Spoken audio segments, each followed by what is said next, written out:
Glass is directed and written by M. Night Shyamalan and stars Bruce Willis, Samuel L. Jackson, James McAvoy, Anya Taylor-Joy, and Sarah Paulson, among others. A 19-year-in-the-making sequel to Unbreakable, a masterpiece, and a surprise sequel to the great movie Split. In this film, we follow David Dunn, who is now using his powerful abilities to track down Kevin Wendell Crumb, who still struggles with his other 24 personalities. Now, if you've just seen my most anticipated movies for 2019, Glass was, even to my surprise, up there at number 4. This is a film I've been dying to see. I adore Unbreakable to death. I love Split. I just saw them back to back the other day. So I really was looking forward to this film. And I have to say, Shyamalan's direction in this is still really great. His use of color still informs the story just as well as it did in Unbreakable. His knowledge about comic books and its tropes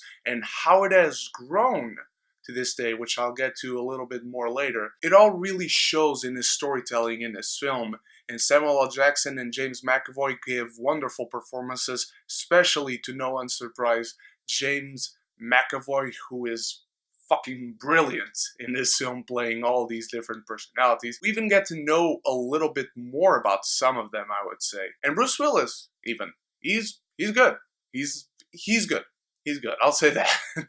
The sequences in the psychiatric ward and the consultations that these characters have with the psychiatrist, played by Sarah Paulson, who's really good in this film as well, they really showcase that Shyamalan still understands what he started off with these films and with these characters, and really analyzes the human psyche, and it really analyzes the human condition, and how we look at ourselves, and how we look at others, and how we perceive the world. And in those parts of this film, in the compelling drama aspect of it, I was really interested.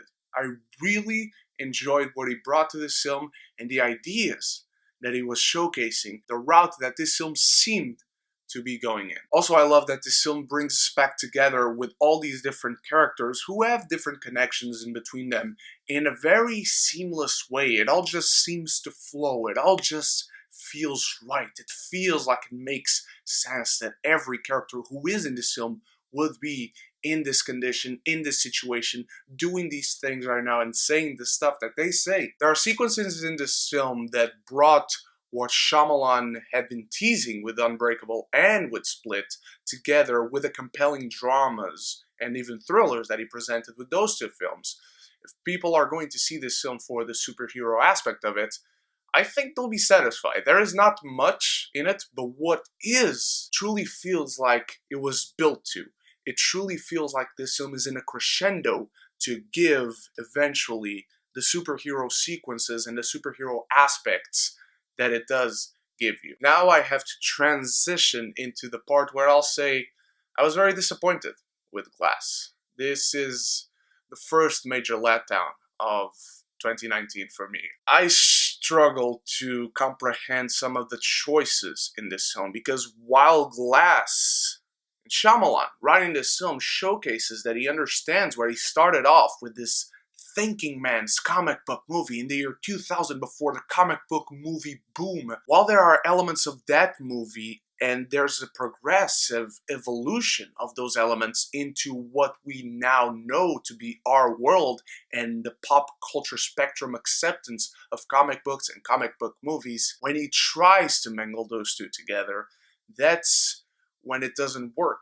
Because Shyamalan clearly understands what he started off, clearly understands what he wanted to do, and how an Unbreakable movie, for what it is, would evolve into this Glass movie. But at the same time, he tries to poke fun and be really self-aware about how the world now loves comic book movies. For instance, in the first film, when Samuel L. Jackson would do those comparisons between reality and what was happening with David Dunn and comic book tropes, you would find that a clever and intelligent observation.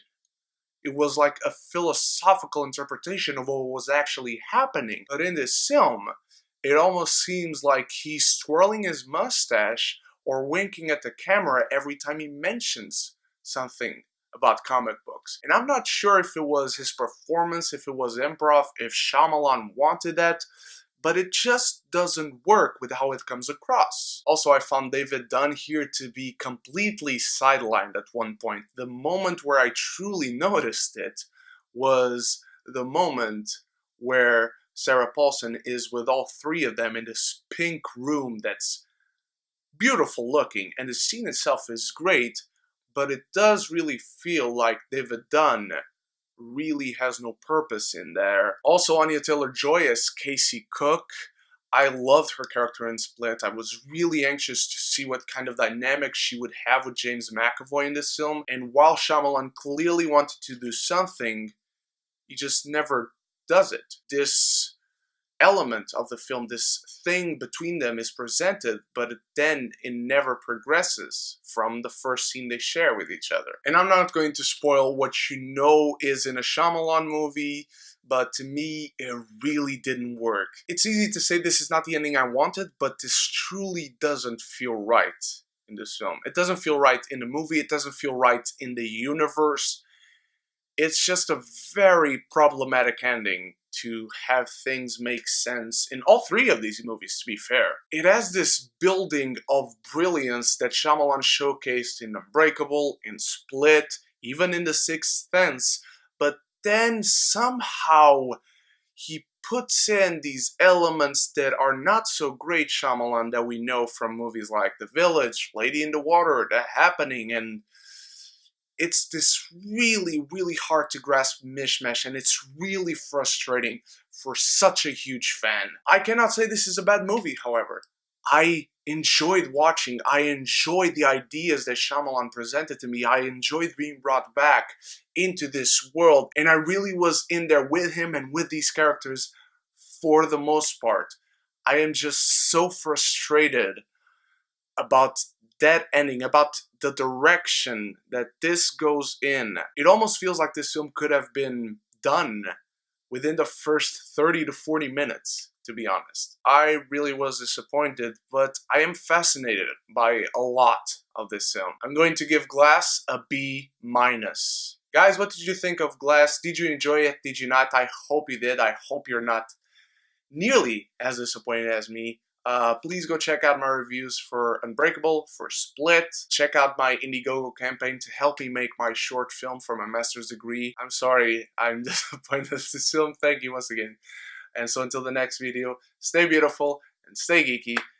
And if you haven't done so yet, click the subscribe button and the bell so you can be geeky united.